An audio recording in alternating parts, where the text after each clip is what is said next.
베드로후서 3장 8절에서 9절 말씀은 8절에서 9절 말씀을 한 목소리로 함께 합독하겠습니다. 사랑하는 자들아, 주께는 하루가 천년 같고 천년이 하루 같다는 이 한 가지를 잊지 말라. 주의 약속은 어떤 이들이 더디다고 생각하는 것 같이 더딘 것이 아니라 오직 주께서는 너희를 대하여 오래 참으사 아무것도 멸망하지 아니하고 다 회개하기에 이르기를 원하시느니라. 아멘. 아멘. 어떤 사람이 그렇게 기도했대요. 주님은 천년이 하루 같으신 분이니까 $1000도 $1처럼 생각하시겠네요. 저도 저한테 $1만 주세요. 이렇게 기도했대요. 그러자 하나님께서 응답을 주셨대요. 하루만 기다려라. 이렇게 얘기하셨대요. 하루가 뭐예요? 오늘 말씀처럼 세상의 하루가 주님한테는 천년이 되기도 하고 천년이 하루가 될 수도 있다, 이런 얘기예요. 오늘 말씀은요, 조급함과 싸우라는 제목으로 함께 은혜를 나누고자 합니다. 인생을 살다 보면은 조급할 때가 있어요. 그렇죠? 이 조급함이 어디서 오기 하냐면 정해놓은 시간이 거의 막바지에 이르렀을 때, 또 자신의 능력에 한계가 오기 시작했을 때, 그럴 때 조급함이 오기도 합니다. 공감하시죠? 그렇죠? 20대 초반에는 군대를 가야 된다고 했을 때 조바심이 났고, 또 몇 살에는 또 결혼을 해야 된다, 취직을 해야 된다, 이런저런 일들로 조급함이 오기도 합니다. 여러분 가운데 그 조급함이 있다면 오늘 말씀을 통해서 그 조급함과 싸워서 이기시기를 바랍니다. 근데 이 조급함이 어디서 오는가? 왜 인생은 조급한 것일까? 조급함은 첫 번째로요, 무지에서 옵니다. 무지에서. 다른 말로는 경험이 없어서 오기도 합니다. 오늘 말씀에 보면은 사랑하는 자들아, 주께는 하루가 천년 같고 천년이 하루 같다는 이 한 가지를 잊지 말라. 하나님의 시간과 우리의 시간이 같지 않다는 사실을 알아야 되는 거예요. 이걸 모르는 거예요. 또 주의 약속은 어떤 이들이 더디다고 생각하는 것 같이 더딘 것이 아니라 오직 주께서는 너희를 대하여 오래 참으사 아무도 멸망하지 아니하고 다 회개하기에 이르기를 원하시느니라. 하나님의 마음이, 아버지의 마음이 부어지게 되면 시간이 지연되는 것이 오히려 조급함이 아니라 감사함으로 이렇게 와야 되는데, 그 아버지의 마음을 구하지도 않고 아버지의 나라를 구하지도 않으니까, 또 그것에 대해서 관심도 없고 영적으로 무지하니까, 경험도 없으니까 조급해지는 거예요. 네. 우리가 아이가 이제, 우리 병간사님도 곧 이번 달 출산달인데, 어머니 뱃속에서 10달을 있지 않습니까? 우리가 10달이 있는 것을 다 알죠? 모르시는 분 계세요? 다 안단 말이에요. 근데 애가 너무 보고 싶다고 석 달밖에 안 지났는데 애를 낳으면 안 되겠냐고 그렇게 얘기하는 사람이 없을 겁니다. 왜요? 10달이 돼야 나온다고 하는 사실을 우리가 알기 때문에.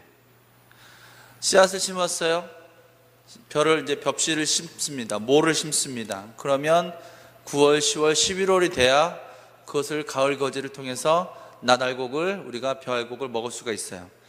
그런데 마음이 급하면 한 5월달, 6월달 됐을 때, 아직 그 알곡이 여물지 않았을 때, 내가 그것을 당장 추수해서 탈곡을 하겠다고 말하면, 그거 농부가 보면 기가 차고 웃을 일이죠. 왜냐하면 농부에게는 경험이 있죠. 경험이 있습니다.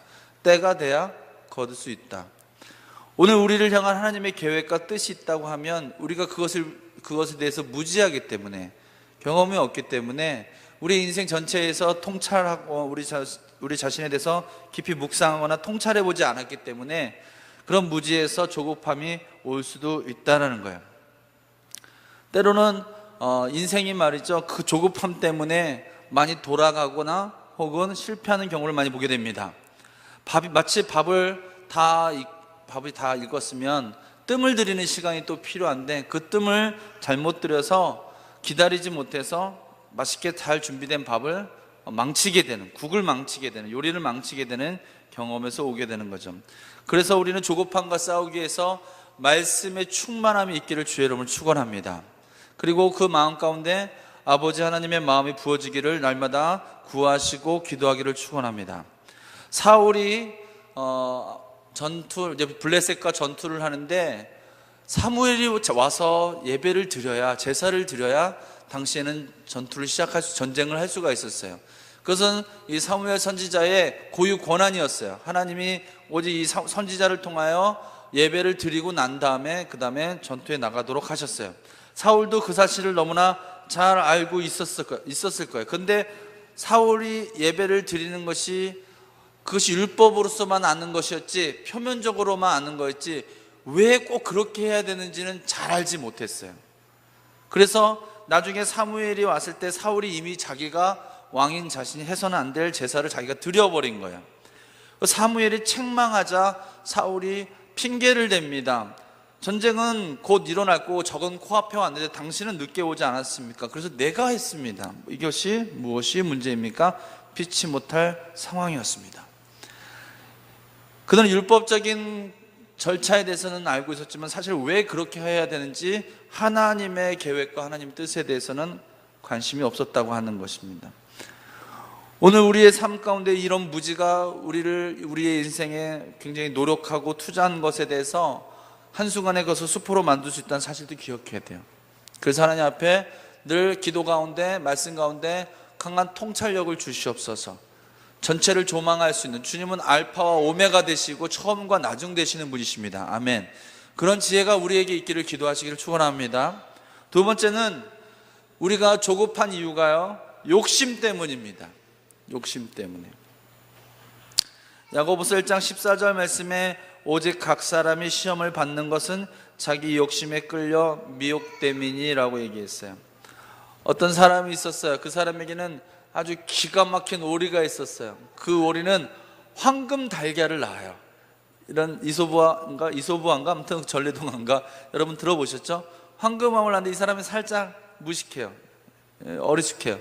아까도 얘기했죠. 무지하면 당한다고. 근데 그 무지함에다가 어떤 사람이 와서 미혹시키는 거야. 야, 저 안에 말이지, 하루에 하나씩 나지 말고 저 안에 엄청나게 많은 그 황금알이 있는데 그걸 한 번에 꺼내면 당장 더 큰 부자가 될 텐데 그 하루에 며칠마다 낳는 그 알을 언제 기다리고 있느냐. 생각해 보니까 저 배 안에 진짜 황금알이 가득 있을 것만 같아요. 욕심에 끌렸어요. 그래서 거위를 죽이고 배를 갈랐어요. 알이 당연히 없죠. 네, 아무것도 없었습니다. 오늘 우리가 이렇게 해서 하나님이 주신 은혜 안에서 욕심에 이끌려서 미혹됨으로 우리가 그 조급함 문제 때문에 인생의 큰 실패를 경험하고 또 당혹감과 낙심을 경험하게 된다는 사실을 기억해야 돼요. 그래서 우리가 하나님 앞에 기도할 때 날마다 하나님, 내 뜻대로가 마옵시고 아버지의 뜻대로 이루어 주십시오라고 하는 기도를 해야 되고, 욕심이 우리를 이끌지 않도록 기도해야 됩니다. 욕심은 우리를 미혹시킵니다. 욕심이 잉태한 즉 죄를 낳고 죄가 장성한 즉 사망을 낳는다고 그랬어요. 욕심이 가득하면 조급하게 되고 그 조급함은 우리를 죽게 한다는 사실이에요. 마지막 세 번째로 왜 조급할까요? 의심하기 때문에 그렇습니다. 예수님의 제자 중에 가룟 유다는 예수님이 다 이 땅 가운데 진짜 정치적인 어떤 통치하는 왕으로서의 구세주를 생각하고 있었습니다. 그런데 그 주님께서 너무나 무기력하게 돌아가신 거죠. 영적인 의미는 전혀 해석해 보지 못했고 상상해 보지도 못했습니다. 보니까 상황이 별로 좋지 않아요. 그리고 자꾸 말씀하시는 게 이 땅을 이 이스라엘을 로마로부터 구해내기 위해서 정치 세력과 군사 세력을 일으키지 않아요. 무기력해 보여요. 자꾸 가난한 사람과 약한 사람에게만 관심이 있지 힘이 있고 권세 있는 사람에 대해서는 전혀 관심이 없었어요. 그러자 가룟 유다가 보니까 돌아가는 판이 절대로 이 로마 식민지로부터 이스라엘을 독립시켜 줄 것 같지 않은 거예요. 그래서 어떻게 했습니까? 예수님을 은 30에 팔아넘기게 됩니다. 가룟 유다는 구세주이신 메시아이신 예수 그리스도를 보지 못한 것입니다. 그의 눈에 예수님은 그냥 나약한 선지자일 뿐이었습니다. 그래서 의심한 것입니다. 의심했을 때에 영광의 왕이신 부활하신 주님을 만나지 못하고 결국 양심의 가책으로 어떻게 됩니까? 자살하여서 인생을 비극적으로 마치는 것을 보게 됩니다. 히브리서 10장 36절에 너희에게 인내가 필요하면 너희가 하나님의 뜻을 행한 후에 약속하신 것을 받기 위함이라, 이렇게 얘기하고 있어요. 우리가 하나님 앞에 온전히 변화되기를 기도합시다. 그래서 그 하나님의 약속이, 하나님 뜻하신 바가 약속하신 거 다 받기를 축원합니다. 내가 변화될 생각은 요만큼도 하지 않고 나는 아무런 노력도 하지 않으면서 하나님께서 다 해주시겠지, 그건 기다림이 아니에요. 그건 기다림도 아니고 인내도 아니에요. 그거는 착각입니다. 성서적인 인내는 우리의 삶을 돌이키고 우리의 마음에 우리의 삶을 거룩하게 만드는 것입니다. 경건하게 만드는, 더 이상 과거에 붙들려 있지 않는 그리스도인, 헛된 미래를 꿈꾸지 않는 그리스도인, 오늘 하루를 경건하고 하나님 말씀과 기도로 최선을 다해서 하나님 약속하신 것을 기다리는 그리스도인. 에레미야가 3장 25절에 기다리는 자에게나 구하는 영혼들에게 여호와는 선하시도다, 이렇게 얘기했어요. 저는 여기저기서 많은 이제 크리스찬들을 이제 보게 되는데요, 특별히 자기 인생에 대해서 굉장히 노력하지 않는다고 말하기는 좀 그렇지만 또 구조적인 문제도 있으니까 꿈을 얘기하고 비전을 얘기해야 할 시대에 세상에 대한 부조리와 원망으로 그렇게 살아가는 사람을 보게 됩니다. 네, 너무 지쳐 있는 거죠. 너무 큰 상처 가운데 낙심해 있습니다. 다독이기도 하고 위로하기도 하고 다시 시작합시다라고 독려해 보기도 합니다. 근데 그들은 한결같이 이렇게 얘기합니다. 기다리고 있다고. 근데 그 기다림이라고 하는 것이 참 안타깝습니다. 하나님의 기다림은 그런 것이 아니었습니다. 하나님께서 우리 보고 인내하라고 하는 것은 그런 상태에서 인내하라는 것이 아니었어요. 예. 오늘 우리가 기억해야 될 것은 아브라함이 순종하는 중에 하나님의 뜻을 기다렸다고 하는 사실을 기억해야 돼요. 예? 아브라함이 길을 떠나라, 그건 참 막무가내였어요. 그러나 떠나기 시작하는 거예요. 순종함으로 가는 가운데 하나님의 약속을 구하는 것이었어요. 모세도 마찬가지입니다. 모세가 가나안 땅에 갈 것이라고 하는 분명한 확답을 얻지 못한 채 광야로 나갑니다. 결국 모세는 그 사람들의 원망과 불순종하는 마음 때문에 결국 가나안 땅에 그 세대가 들어가지 못했습니다. 그러나 중요한 것은 하나님께서 우리에게 인내하라고 할 때는 그 가운데에 소망을 붙들게 한다는 사실을 기억해야 돼요. 근데 그 소망이 헛된 미래에 대한 그런 망상이나 공상이 아니라 내 마음 가운데 아버지의 마음이 부어지기 시작하고 하나님의 나라를 구하기 시작하고 정말 내가 어떻게 살아야 될지. 그래서 이 조급함은요, 사실은 시간의 단어잖아요. 그렇죠? 조급하다, 태어나다, 이거 시간의 단어란 말이에요. 우리가 영원을 사는 거예요. 그래서 영원을 살 때에 영생을 꿈꾸며 영생 안에서 하나님의 나라 안에서 사는 사람이면 이 조급함과 싸워 이길 수가 있습니다. 왜 조급할까? 영생에 대한 확신이 없어요. 영혼을 사는 것에 대해서 마음에 크게 감동이 없어요. 우리 인생 70, 80이 가난하게 사는 게 왜 우리한테 비극인가요? 왜 핍박받으면서 사는 게 왜 우리한테 비극인가요?